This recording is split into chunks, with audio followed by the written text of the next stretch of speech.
la démocratie, je me souviens que de l'émotion quand j'ai voté pour la première fois.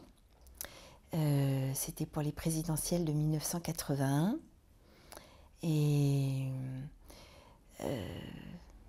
bon, depuis, l'émotion s'est un peu émoussée. Ça s'est transformé en habitude. Et puis, quand même, j'ai fini par me demander pourquoi je votais et pour qui. Alors là, ça commençait à devenir un peu plus compliqué et j'ai commencé à m'interroger sur la démocratie. Alors, la démocratie dans laquelle on vit, c'est une démocratie représentative. L'élection est un moment important, à tel point que quand on ne s'intéresse pas beaucoup à la politique, on a l'impression que ça se résume à voter. Quand on s'y intéresse un petit peu, on se dit que ça ne devrait pas être que ça, l'exercice démocratique.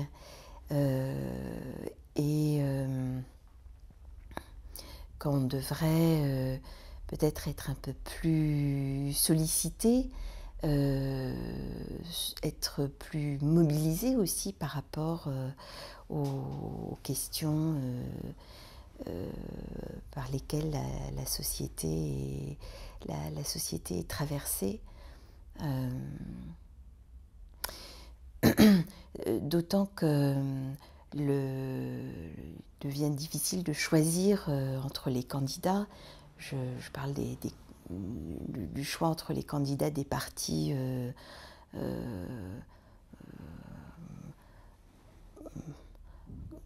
traditionnels, puisque finalement on n'a plus l'impression qu'il y ait tellement de différence entre la droite et la gauche. Et pourtant, il faudrait qu'il y en ait une pour que le débat continue, soit possible. Mais si la différence, il y en a toujours une en ce qui concerne les programmes, après, sur l'action gouvernementale, la différence n'est plus si évidente. Alors, la démocratie sans débat, sans contradiction, sans opposition, bon, ça se perd un petit peu. On ne sait plus très bien ce que ça veut dire. Déjà, je vais commencer par définir ce terme. Démocratie se décompose en deux mots, démos et kratos. Démos, le peuple, kratos, le pouvoir. Donc le pouvoir au peuple. Actuellement, on voit bien que c'est pas vraiment le peuple qui a le pouvoir, notamment par la loi travail ou par la loi Macron, enfin des choses qui sont imposées au peuple sans qu'on lui demande son avis, mais sous le couvert de la démocratie. Alors la démocratie, actuellement, qu'est-ce que c'est? C'est des gens qui sont élus et non révocables. Qu'est-ce que ça implique? Ça implique que la base du peuple n'a plus aucun contrôle sur ce qui se fait en haut lieu. Donc, ce qu'il faudrait et qui serait utile, ce serait de reprendre pas exactement la même chose, mais de s'inspirer un peu des soviets, de l'URSS, parce que c'est vraiment des lieux où tout le monde pouvait discuter et prendre des décisions et faire des propositions. Donc, étant donné que l'URSS était très étendue et que c'était un domaine de décision locale, enfin à une échelle de décision locale, ça amenait des trucs un petit peu étranges, des lois un petit peu étranges, et enfin voilà.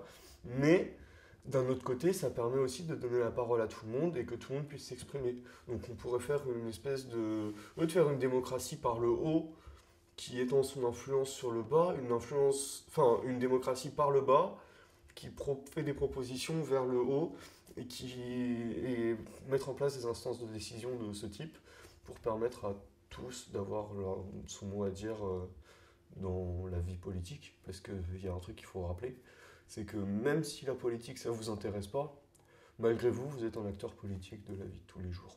Donc voilà.